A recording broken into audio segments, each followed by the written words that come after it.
Right, ladies and gentlemen, welcome. My name is Terminus, and we are finally on episode 3 of Frieren. I kind of messed up on the episode 2 and OP recording that I had, the analysis. I didn't have the Windows sound on, which means that basically I do have to edit in the DOP on my own, and also on episode 2, the entire episode. I don't know how I'm gonna do it for the OP. I played it one time where we listened to the sound, which this is kind of messed up, but maybe I'll kind of get it lined up in an approximate way. I wasn't talking.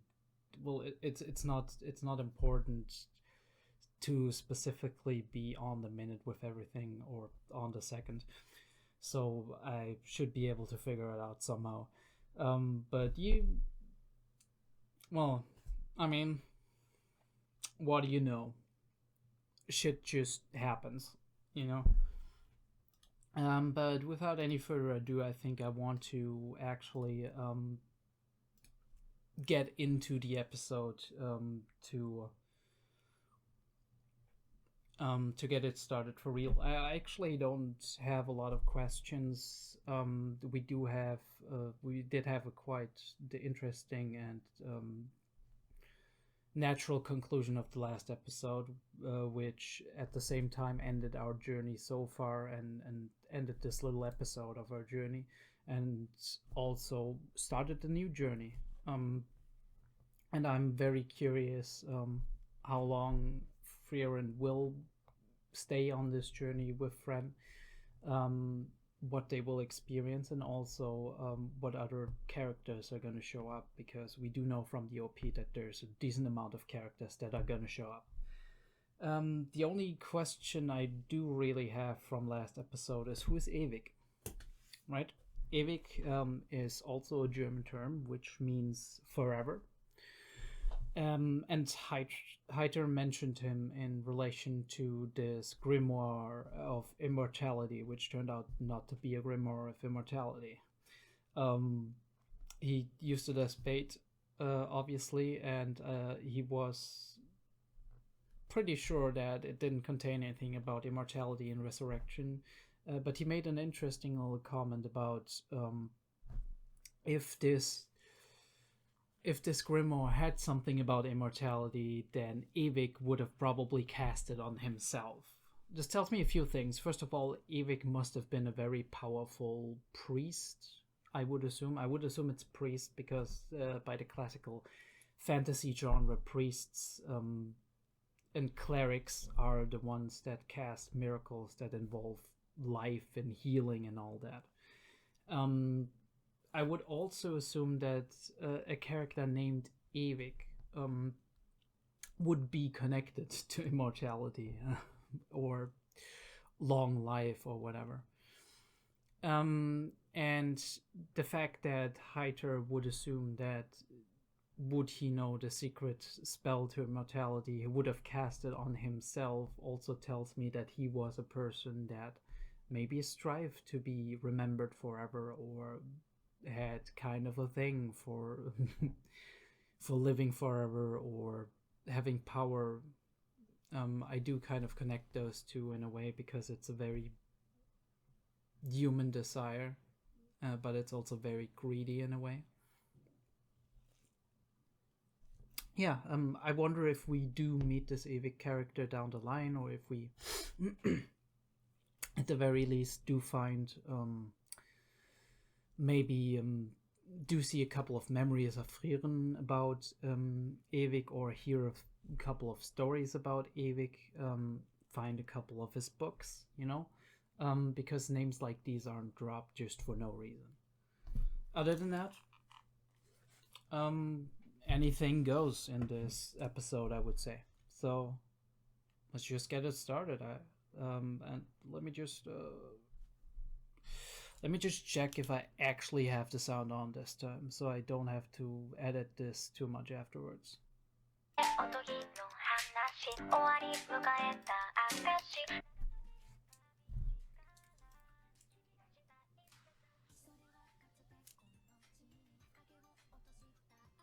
Opening the eyes.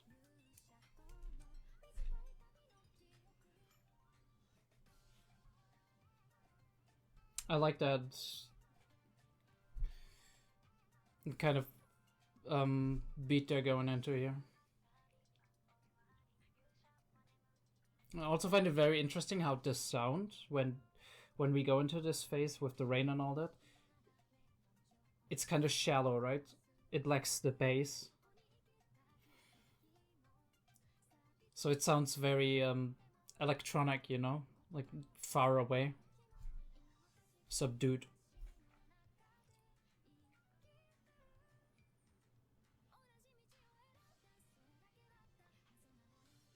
And when we get to Himmel and the companions, it becomes more full and warm.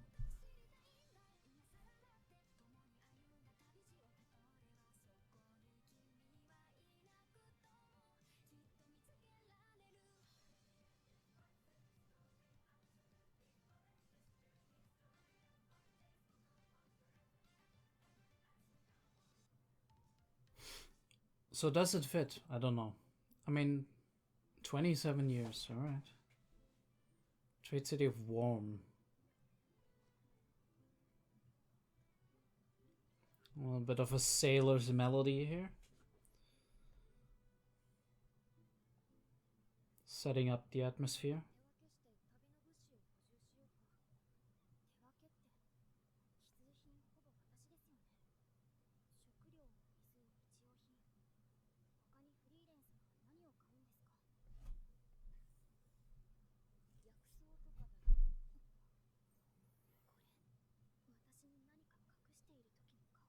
She's not good at hiding things, is she?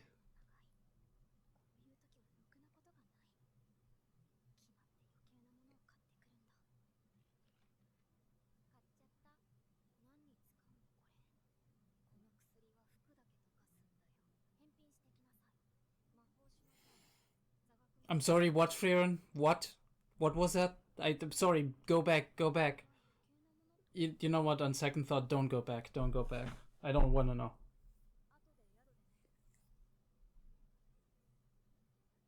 Oh. She's pouting.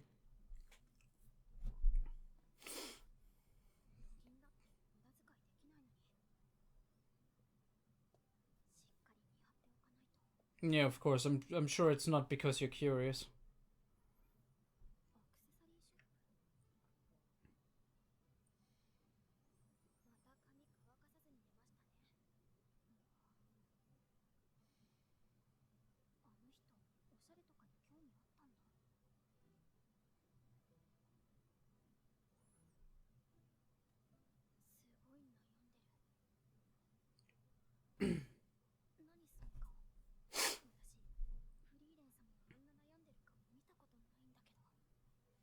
Maybe she's trying to get something for Frieren, though.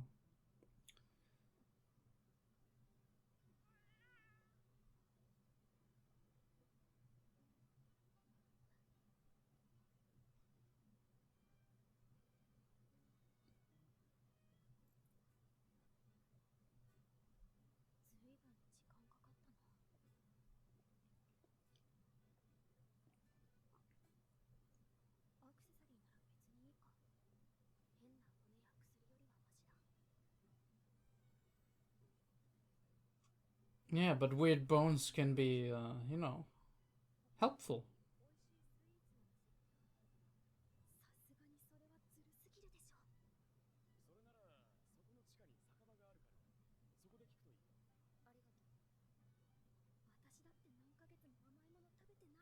Yeah, that's the point, right? Just trying to buy something for her. Maybe reward her with a nice day.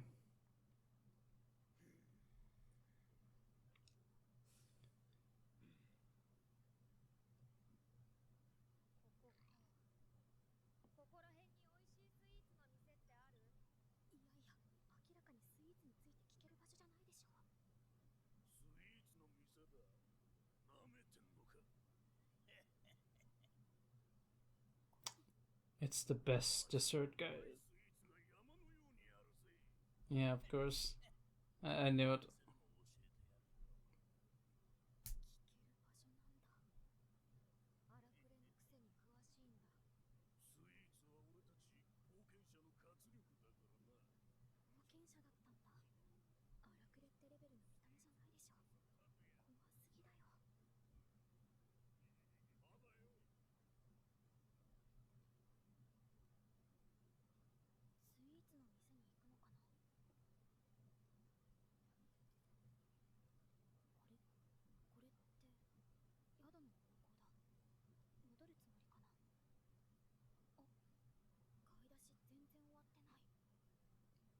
You forgot?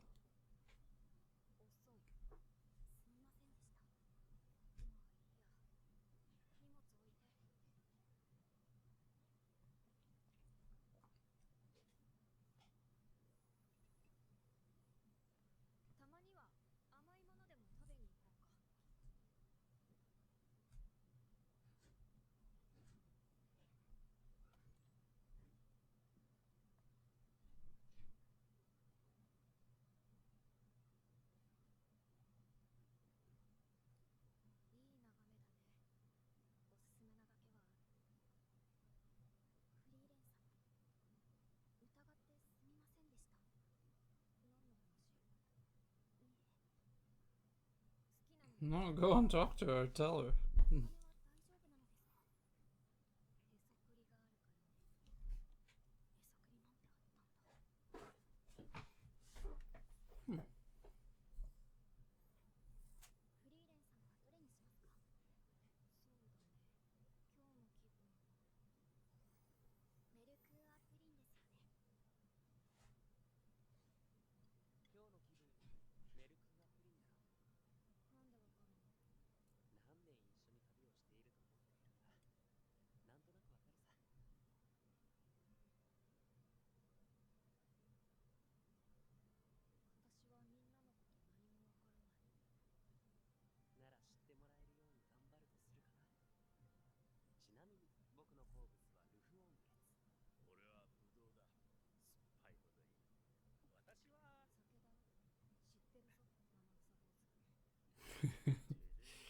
The grapes, very interesting. The spell about the grapes from last episode.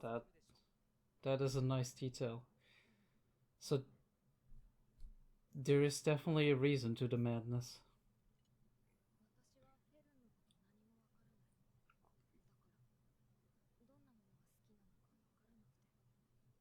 And this is why she spent so long on that, because she doesn't know.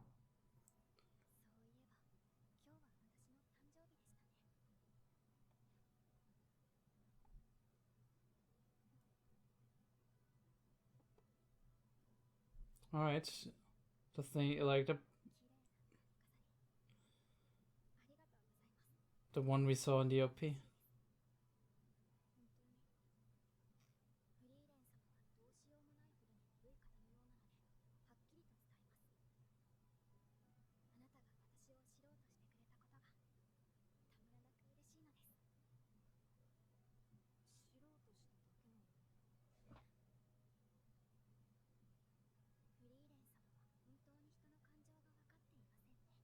It's hard. Not like they tell other people their feelings all the time, right? I mean, yeah, I mean, understanding humans is hard. Understanding people in general is hard. It doesn't matter.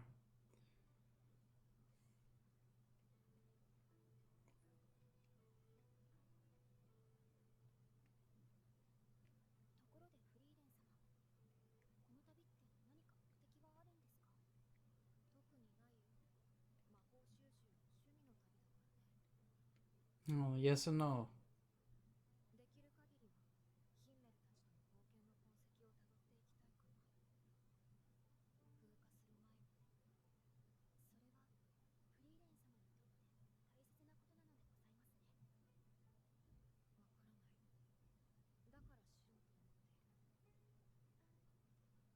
Trying to figure herself out.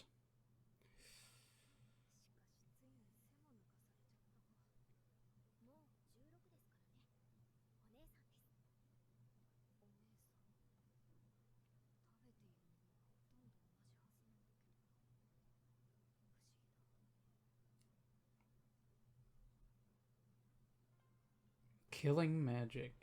Or killing magic? Or killing magic? Let me sit up straight for that.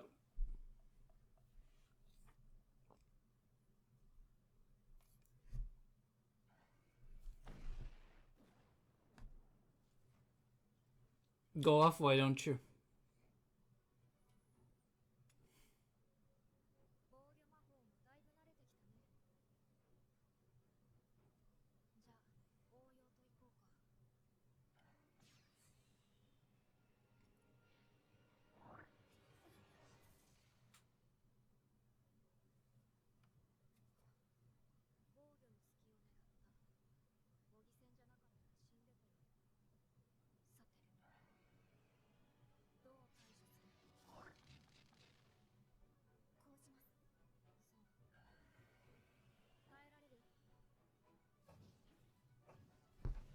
I like it, it's writing.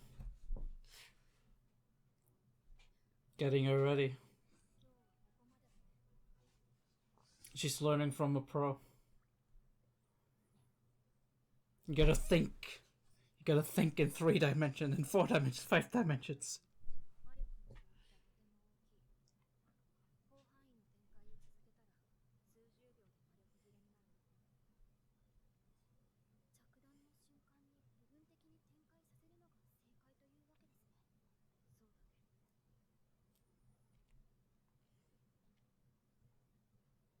Makes sense. Energy to keep up the shield.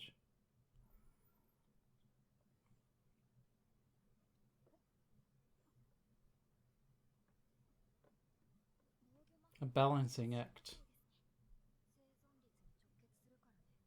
Talking about the defensive magic, of course.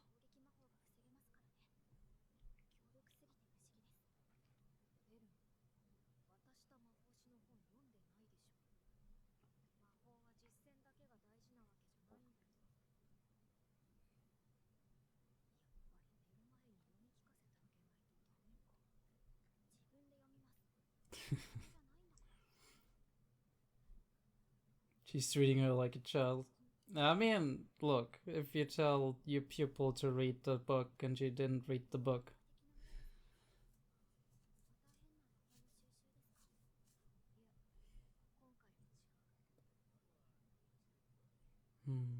Alright.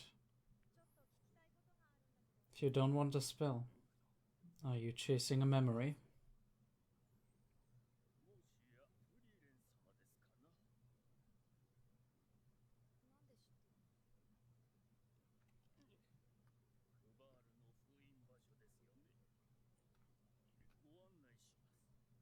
Qual, which means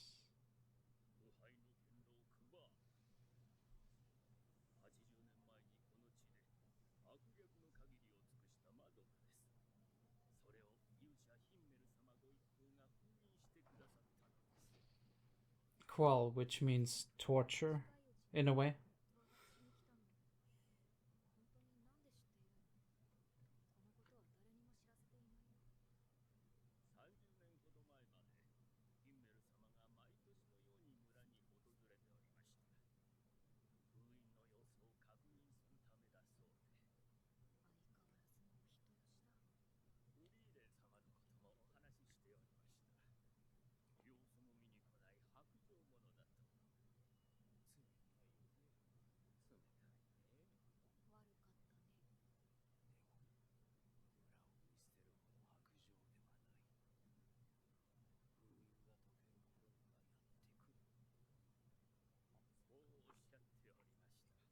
Just as she did with him. She came when he was very old, almost ready to die.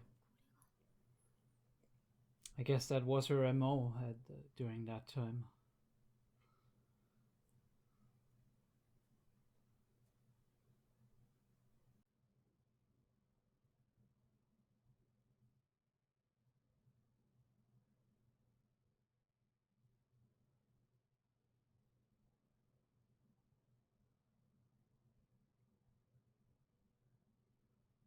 She's gonna take Frieren with her or not?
So she will take Frieren with her.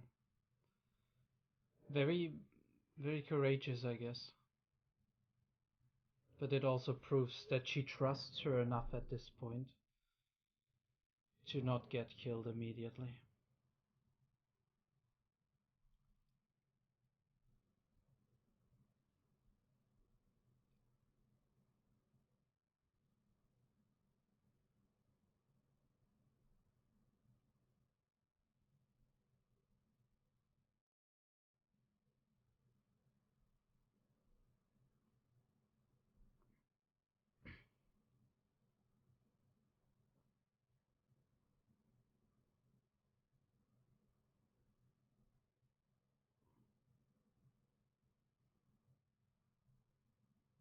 So demons live a long life. Interesting, it says him, so...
He didn't keep up with the times.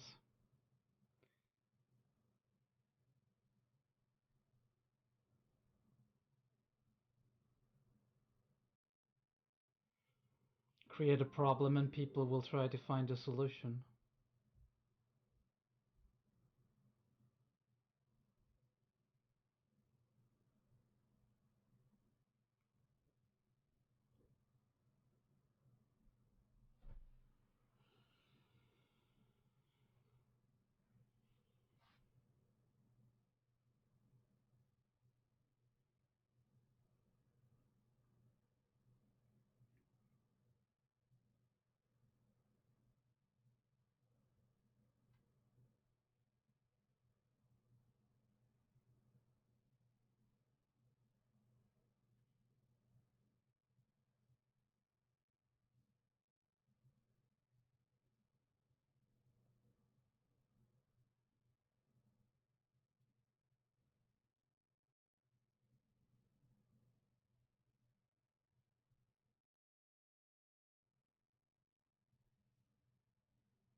I really do like the effect of the magic. Like kind of the negative image.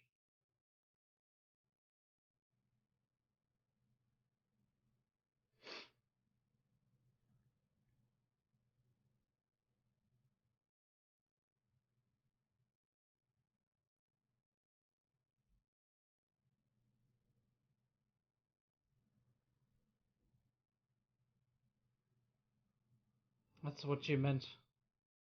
She learned his spell.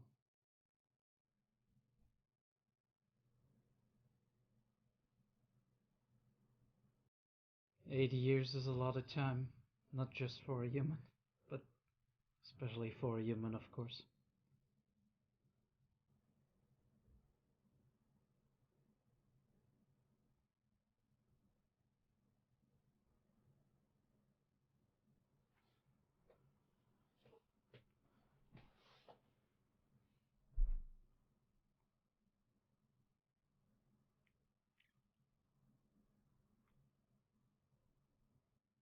She remembers him, probably.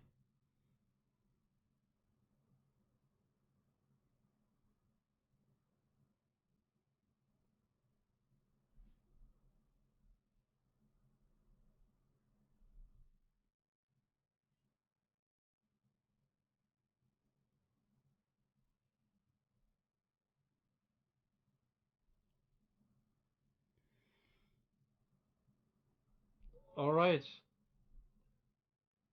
Anime, am I right?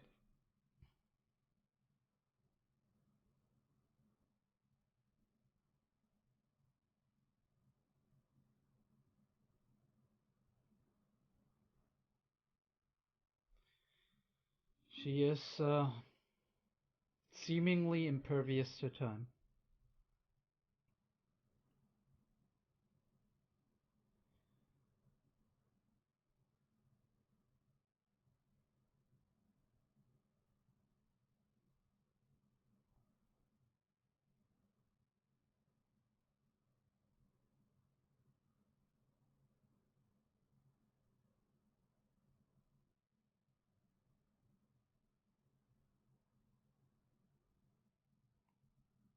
I'm bet you're happy.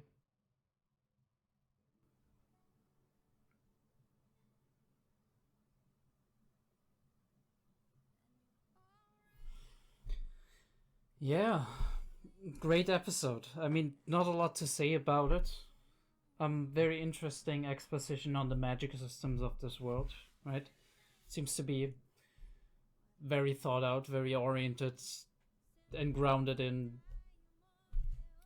real life science in a way, right? As in, somebody develops a spell, anyone, and it's dangerous and it kills a lot of people, and people are like, we need to figure this out and develop a countermeasure for it.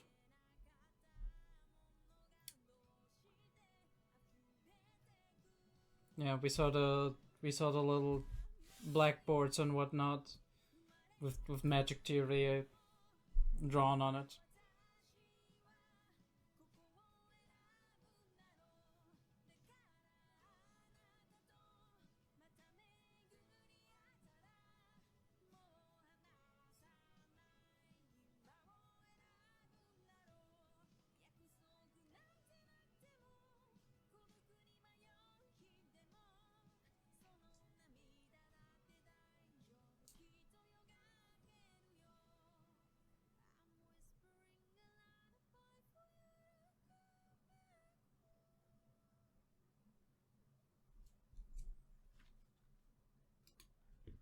All right. So that's about it for the episode itself.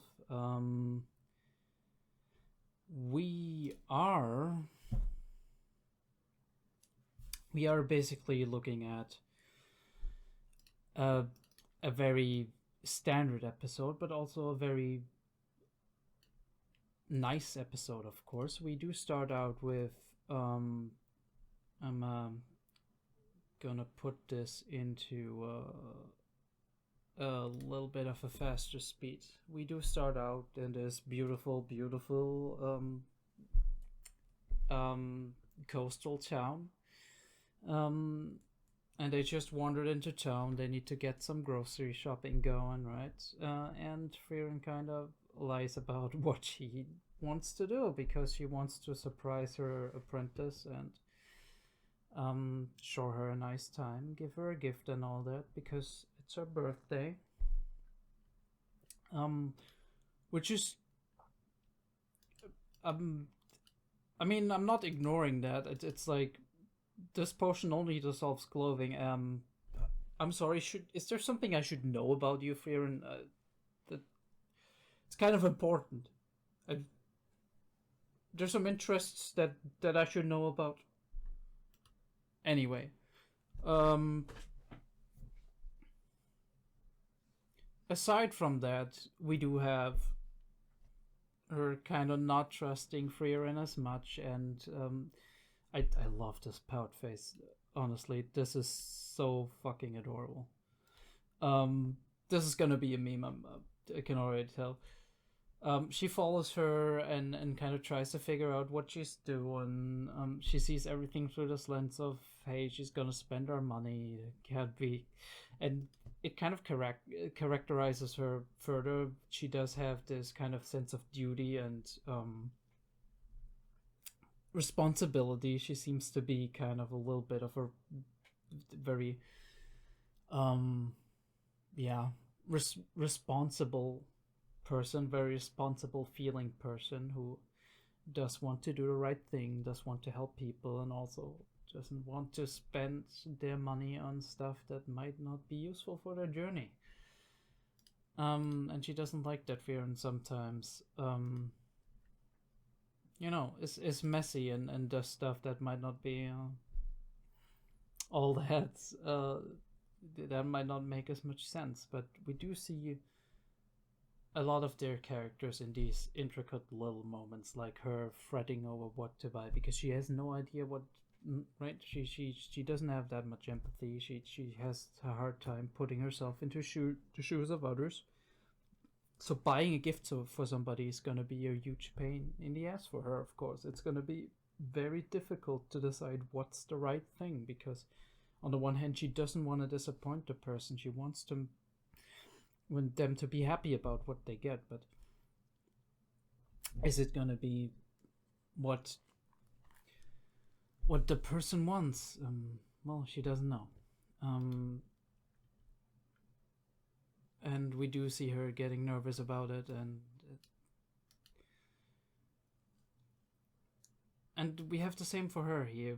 We do have this little moment of characterization. We wouldn't have needed that, right? But it's in here. She sees the cat. She's like, oh, let me pet the cat. And she's gonna get distracted for a second there, and it's these little moments I think that really make for the feel of an anime, and I think they're doing a very good job at putting up a lot of stuff that establishes not only the world but also the characters to a far higher degree than they would have to, but it really adds to the immersion of the entire show. And yeah, we got this resolved pretty quick. We got like the kind of raunchy, shady looking guys, but they're actually helpful, and they help her out and tell her where the best place is where she can eat some desserts. And this is when she suggests, "Hey, come on, let's go, let's do it." We do have a beautiful view, and we do have a little talk where they talk about Frieren has been saving a little bit something up to surprise her, and Frieren kind of shows that he's known Frieren for a little bit. Earlier we saw she's known her for long enough to say she's not always buying the best stuff, but also she doesn't know her long enough that she could have predicted that Frieren actually got her something for her birthday. And on the other hand, now we do see she knows her long enough to tell this. I think this is what you're gonna like, and that reminds her of Himmel and a similar scene that played out in the past.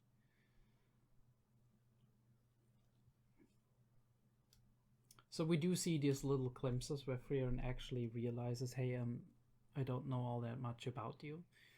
And I do think this is not, I haven't spent this much time with you, I haven't paid that much attention to you, but more of it's hard for me to connect to other people and figure out what they're all about, right?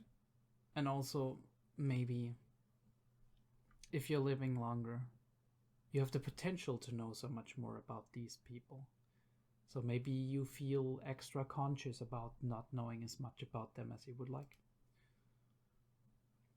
And we do have the callback to the sour grapes here, which is a very interesting callback because we had it in last episode, in episode 2, where Frieren was asking Frieren, why are you learning all these useless spells? Like last week we've gotten a spell that turns sweet grapes into sour ones. What am I gonna use that for? And we do find out here that Eisen actually likes sour grapes, and I mean, I'm pretty sure this is why she learned the spell. She was like, well, this is a way for me to connect to my friend.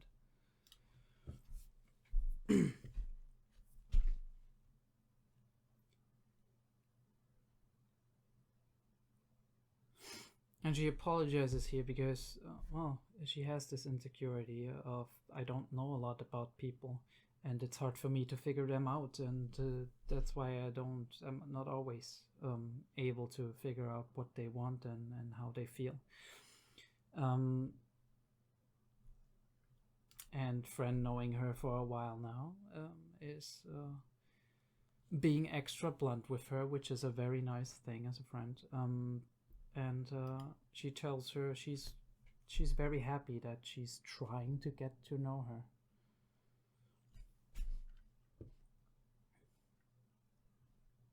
A very interesting rhetorical question here about, like, you really don't know how other people feel. Yeah, of course. Well, duh.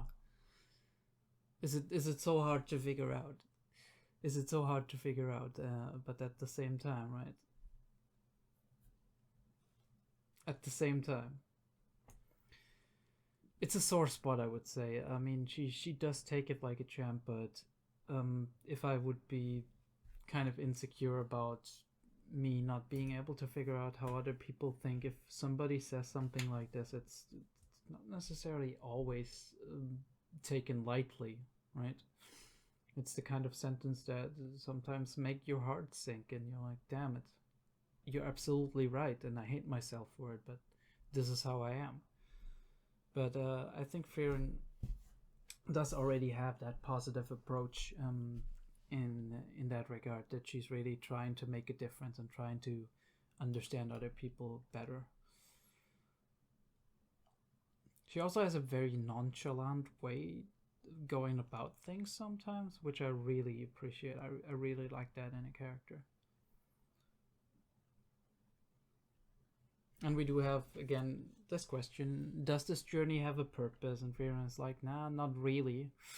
But, and then comes the but, which is the actual reason, or maybe not the main the only reason, but definitely a big reason why she does that journey, is retracing the steps of her and her party, and just figuring it out again, just remembering while they're still here, while the traces of them are still here. We got this little moment where she's comparing, she's comparing a boob size to the one of the 16-year-old, and it's the trope in anime. I mean, what am I supposed to say to that? Just be confident, Frieren. It doesn't matter. It literally doesn't matter. You have a different physiology. It's just what it is. What do you know? And we do have 27 years, means 1 year passed since they were on this journey. After the 4 years they spent with Hydra, now they spend another year going through a journey. And we are in Große Forest, which I don't think that's correct German, but it probably means something like Great Forest, located in the Central Lands. Again, very generic names, but I mean, you don't need fancy names for normal places, I'd say. They're at this little shack, and Frieren is teaching her a little bit something more about defensive magic theory, and how you can circumvent it, and what the downsides are. Just giving her a little bit of a shock here. I mean, I'm sure this is almost like being shot at and a bullet just grazing you or passing you by a very narrow distance. It's gotta make your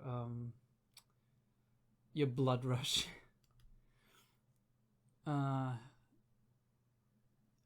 yeah, the training, and I really like the sequence. It's done very well. It has very nice a very nice OST as well. I do also really love, if we go back, I do really love this shot. It's kind of off-center a little bit, and we do have some asymmetry in here with the two trees in the foreground, which are relatively dark and in the shadow. And we have the one tree, on the right side, and then we have the one tree on the left side, which is similarly dark, but it is behind the bridge, the two trees on the right side being in front of the bridge. and it's just one tree, obviously, and we do have that little tree line going along, suggesting that the river kind of curves, right, downstream. Well, is it downstream or is it upstream? I don't think you can tell, but it might be upstream because the way the river is drawn kind of suggests that it's going a little bit down. It might not, though. The bridge is very well drawn. It's an idyllic scene, really. And I do love the shot. It paints a very nice picture of the place they're going through. And it's just a normal ass shot, right? It's a normal ass shot, but it adds so much to a scene, to a show, to have these intricate pictures that have a little bit of playfulness in them, a little bit of unconventional. Yeah. And we do talk about magic theory, right? They could have had this discussion in a stale inn or at a campsite or whatever, but they do have this while moving, and while moving we're showing different backgrounds, we're showing different perspectives. Right, see this perspective, a very interesting perspective. They're coming up on a tree trunk. We are looking from down, and we're looking up at the tree, and they're coming up here and going in this direction. But this is a very interesting angle. It kind of awakens your curiosity. It keeps you engaged as a viewer visually, and at the same time you do have the dialogue that's going on, right? We do go on a little adventure, on a little journey. Right? Go over the tree trunk, a balancing act, which, by the way, I don't know if I finished that thought, but my point was they were talking about magic theory and how defense magic is very mana intensive, and how you then have to kind of just put it out whenever, like the second before an attack spell hits or something, and you just put it out in little tiles and whatever. And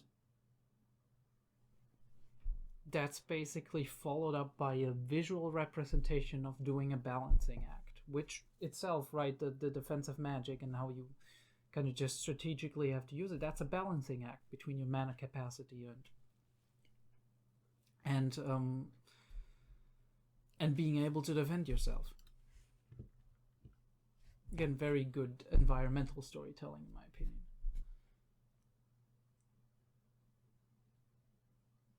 Again, we see these little moments between the two. She was told she was told to read the book. She didn't read the book. She didn't think it's that important.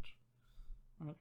She's like, I guess I gotta have to read it to you as a bedtime story. And she's like, no, I'm not a child.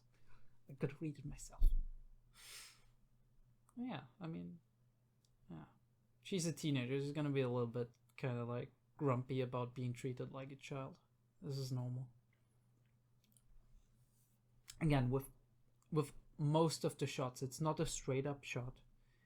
It's a shot from down below. It's a shot from like the tree line, and the trees are passing by. We're not just looking at the moving scene and that's it. We're setting up this demon that they sealed away because it was too powerful to fight back then. See how the village maintained that, and we are again retracing the steps of Himmel, who came here every year, but he remarked she's a little bit cruel not visiting him, which she regretted in the end, but obviously at the time she did not think it was that big a deal. Which is the whole thematic we're dealing with throughout this entire show. That her whole perspective on things is changing and has changed since Himmel died.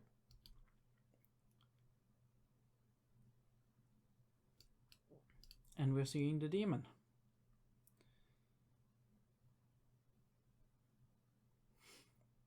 They're talking at the end. They're talking about how he developed his own spell, a little bit of nice World building, I would say, in a way, establishing the magic system, and that mages are kind of like intelligence based, like scientists. They're constructing spells, they're developing their theory, right? Yeah. And then we have the confrontation, obviously. Yeah, give me a sec.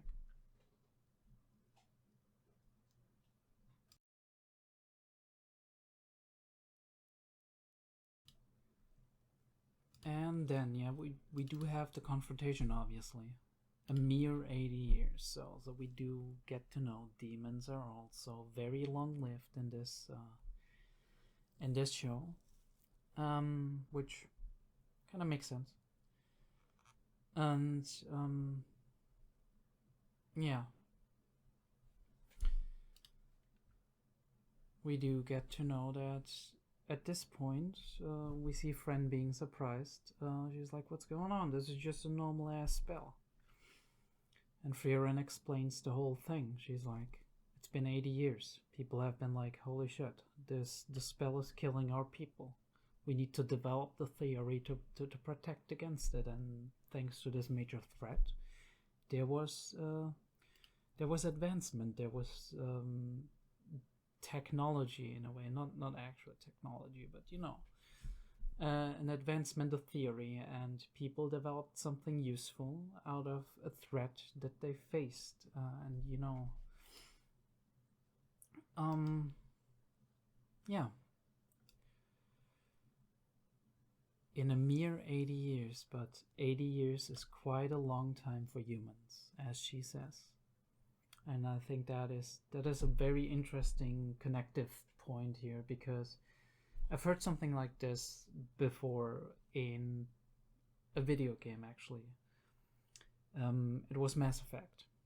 If anybody of you don't, shout out to Mass Effect. If anybody of you knows that, it's a great series, especially like, I mean, I didn't play Andromeda, wasn't that big a fan of that, but 1, 2, and 3, Mass Effect is an amazing series. And I think it was in Mass Effect 1 where we talked about the fact that humans, in comparison to Asari or Krogan or whatever, had such a the other races in the game, which is any of you who don't know, it's a sci-fi game, which deals with not only humans but other races in the galaxy, and they have such a short lifespan in comparison to some of the other races, and still they develop so much, right? They're at the forefront of a lot of the stuff happening, and it's just this effect of having a short lifespan but burning bright, live fast and die young, to quote James Dean, because you have so little time, you're trying to make the most of every second. Now, obviously, that doesn't apply to every human. It actually, I would say, it does apply to very few humans, at least for a majority of that time. I would assume that there's a good deal of humans who at some point realize that their time is limited and that they want to do something that has an impact. They want to do something that leaves a trace of them behind. And some of them actually accomplish that. And that is a great thing. But what drives us to do that? Well, the fact that we do not have thousands of years to live. The fact that we do not have endless time on our hands. And we do realize that there's something we can do. Something that helps people even beyond our own years, that makes us, in a way, immortal, if you want, right?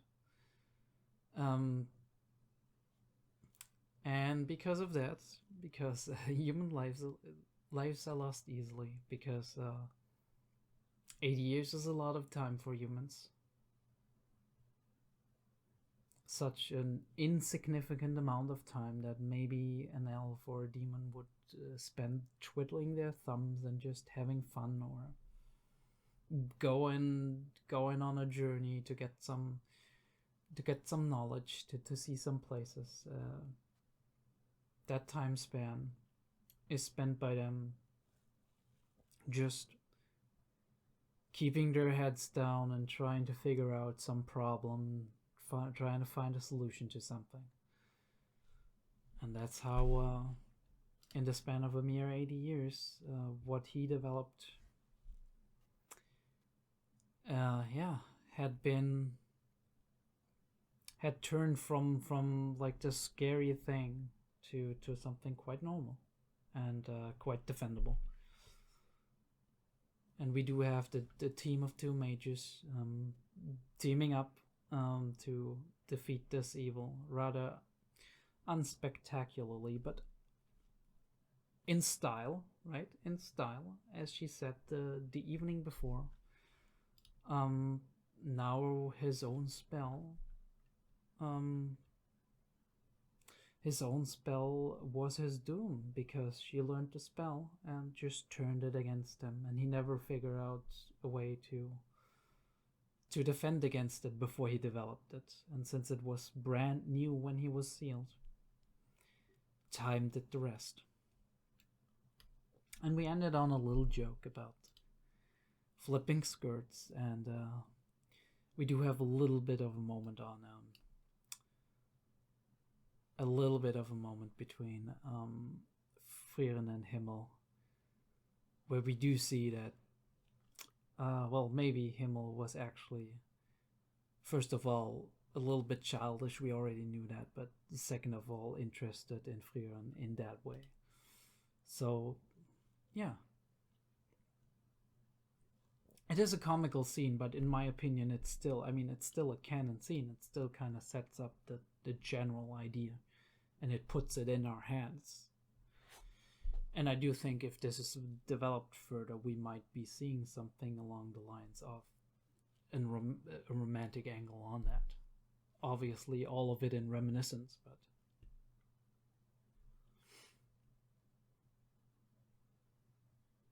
and we do end it on this little comment of friend about Himmel believing in Frieren. And I think she's absolutely right. He believed that she would come and defeat him when the time was right. Just as she had come over to Himmel and was there for him, watched the meteor shower with him when the time was right. Because she was not somebody who was completely cold or void of emotion, and she definitely is also someone who is true to her word. So yeah, and that part of her, I think, impressed Himmel the most, and that was also the part of her that he probably was very interested in, that he could empathize with a lot. And obviously we do see the other parts where he's very frustrated with the fact that she is the way she is, that she has a hard time empathizing with people and has a completely, fundamentally different understanding of life. Maybe a very naive one, because we do not know in the beginning of the journey how old Frieren is, or so she could very well be in the very early stages of her life, early for her, relative to her lifespan. But that is a thing we see a lot in fantasy and mythology, where beings that live longer do have a longer childhood, are naive a lot longer, right? They do develop in slower, which is in a way also, interestingly enough, the way mammals work, or animals in general. Rats or dogs or cats, they will mature in no time at all, while humans take an entire 18 years to develop all of their capabilities, right? I mean, maybe not straight flat 18 years, 16 years, right? But you develop, like, your brain develops until you're 25. I mean, it keeps developing your entire life, but until you're 25, all the capabilities you're building, it all right? Assuming obviously you are in an environment where you can develop properly, you do keep developing. And then starting at 25, there's some capabilities that are slowly, very slowly regressing. Like, I'm talking very, very slowly. Absolutely not noticeable until you're in your, probably in your 40s, 50s, 60s. And the better technology in medicine gets, the less noticeable it's going to be in the end. Unless you are dedicated in measuring it, right? Unless you're actually researching it. But yeah, all in all, another interesting episode. Another nice day, nice piece, nice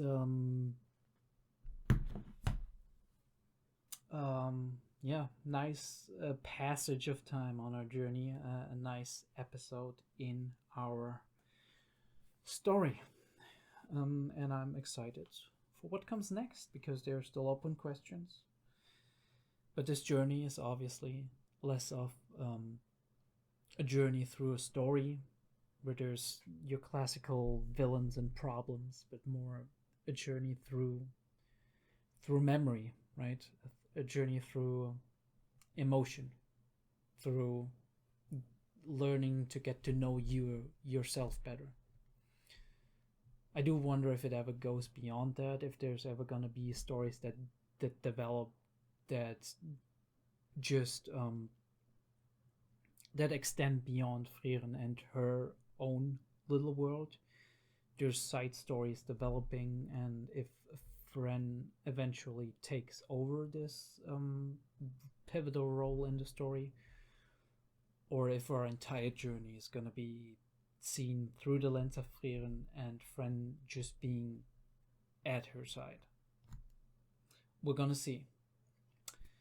But until then, I'll see you next time, guys.